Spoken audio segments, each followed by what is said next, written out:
নাহিদ ইসলামকে মোকাবেলা করতে হবে বিএনপি প্রার্থী এম এ কাইয়ুমকে। এছাড়া আর কোনো উপায় নেই। কারণ দ্বৈত নাগরিকত্বের অভিযোগ নিয়ে কাইয়ুমের মানে যে প্রার্থী তার বৈধতা চ্যালেঞ্জ করে রিট করেছিলেন নাহিদ ইসলাম। সেই রিটটি সরাসরি খারিজ করে দিয়েছে হাইকোর্ট মাত্র 10 দিন আগে।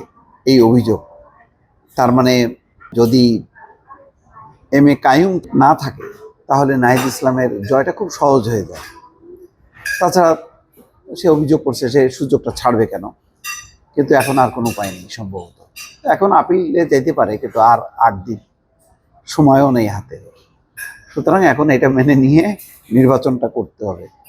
কেন জানি মানে এবারের নির্বাচনে কেউ কেউ আছে ঢাকাতে, না আমার বললাম না, নির্বাচন করতেছে কিনা বোঝা যাচ্ছে না, কিন্তু তারা বিভিন্ন জায়গায় জায়গায় যে কিছু কিছু পরিস্থিতি তৈরি করতেছে, সেইগুলো সোশ্যাল মিডিয়াতে সয়লাভ হচ্ছে, সোশ্যাল মিডিয়া তার পেছনে ছুটতেছে। কিন্তু ভোটাররা কিন্তু তার জায়গায় আছে, তার জায়গায় চুপ করে বসে আছে, তারা ভোটটা দিতে চায়। এবং সেই যারা ভোট দিতে চায় তাদের ব্যাপারে দলও বলে দিচ্ছে যে ভোট শুধু দেওয়া না, ভোট দেওয়ার পর গণনা শেষ না হওয়া পর্যন্ত অবস্থান করতে।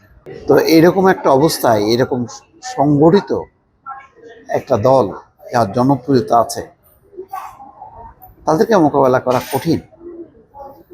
একটা যদি জোয়ার তোলা যেত তাহলে হতো। এখন নাহিদ ইসলামরা তো জোয়ার তুলতে পারেনি, 30টা আসন নিয়ে তো জোয়ার। এখন সে যদি জোয়ারও ওঠে, 30টা আসনই নাই পাইলেও সব ক্ষমতায় তো আসা হচ্ছে না।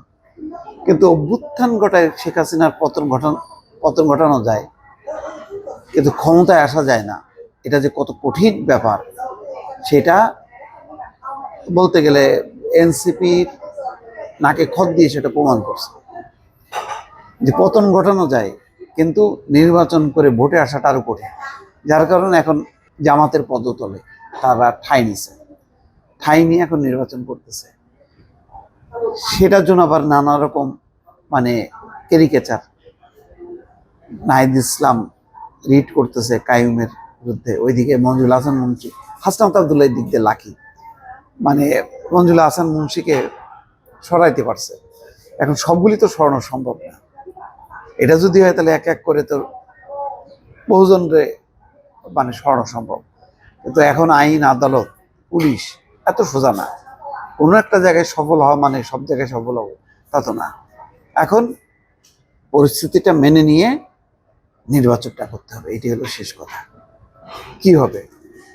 আছে নাহিদ ইসলামের ভোট ঢাকা 11-তে, যেখানে কাইয়ুম উনি খুব শক্ত প্রতিদ্বন্দ্বী, প্রতি ওয়ার্ডে ওয়ার্ডে, প্রতি ঘরে ঘরে বিএনপির কর্মী। এটাকে ওভারকাম করা সম্ভব হবে নাহিদ ইসলামের? অপেক্ষা করতে হবে 12 তারিখ পর্যন্ত।